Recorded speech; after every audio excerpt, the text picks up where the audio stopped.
భద్రాద్రి కొత్తగూడెం జిల్లా కేంద్రంలో మరి భద్రాద్రి కొత్తగూడెం జిల్లా కలెక్టర్ గారి అధ్యక్షతన మా పంచాయతీరాజ్ అండ్ ఆర్డబ్ల్యూఎస్ అదే విధంగా ఉమెన్ అండ్ చైల్డ్ డిపార్ట్మెంట్ శాఖల యొక్క రివ్యూ చేసుకోవడం జరిగింది. కొన్ని లోపాలను కూడా మేము గుర్తించుకొని వాటిని ఇంకా మంచిగా పనిచేసే విధంగా మా జిల్లా యంత్రాంగానికి ఉమ్మడి ఖమ్మం జిల్లా యంత్రాంగానికి అంతా కూడా ఆదేశించడం జరిగింది. అదే విధంగా కలెక్టర్ గారి అధ్యక్షతన మా ఎమ్మెల్యేలు మా ఎంపీ గారు మేమందరం కూడా చాలా ఫ్రూట్ఫుల్ రివ్యూ చేసుకోవడం జరిగింది.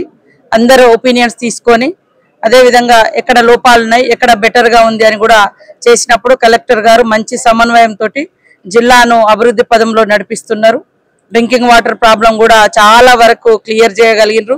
ఇంకా మా పంచాయతీరాజ్ శాఖ ద్వారా ఇచ్చినటువంటి కొన్ని రోడ్ల విషయంలో మా అధికారులు సరైనటువంటి టెండర్లు పార్టిసిపేట్ అంటే ప్రాసెస్ స్పీడప్ చేయకపోవడం తోటి కొంత డిలే ఉంది. వాటిని కూడా వేగవంతం చేసి తొందరగా గ్రౌండింగ్ చేయాలని కూడా ఆదేశించడం జరిగింది.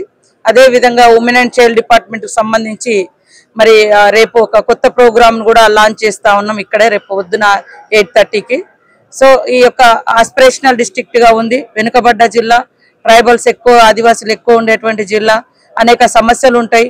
ఈ సమస్యలలో పంచాయతీరాజ్ శాఖ ద్వారా ఎదురయ్యేటువంటి సమస్యలన్నీ కూడా ఈ ప్రాంతం తెలిసినటువంటి బిడ్డగా తొందరగా పరిష్కరించుకోవాలనేటువంటి లక్ష్యంతో ఈ యొక్క సమావేశాన్ని ఏర్పాటు చేసుకొని నాకు కూడా చాలా విషయాలు అర్థమైనాయి. ఎక్కడ మనం ఇంకా స్పీడప్ చేసుకోవాలి, ఎక్కడ ప్రోగ్రెస్ సాధించాలి అనేటువంటి అంశాలను కూడా మాకు కూడా ఈ క్షేత్రస్థాయికి వస్తే కొంత అర్థమవుతుంది. ఇవన్నిటిని దృష్టిలో పెట్టుకొని ఫర్దర్ గా రాబోయే కాలంలో బెస్ట్ డిస్ట్రిక్ట్ గా ఈ భద్రాద్రి కొత్తగూడెం మా ఉమెన్ అండ్ చైల్డ్ డిపార్ట్మెంట్ విషయంలో కానీ ఆర్డబ్ల్యూఎస్ మిషన్ భగీరథ విషయంలో కానీ పంచాయతీరాజ్ సంబంధించినటువంటి రూరల్ డెవలప్మెంట్ కి సంబంధించి కానీ వర్క్స్ స్పీడప్ చేసుకొని మళ్ళా 2-3 months లో మళ్ళీ కూడా రివ్యూ పెట్టుకుంటాం.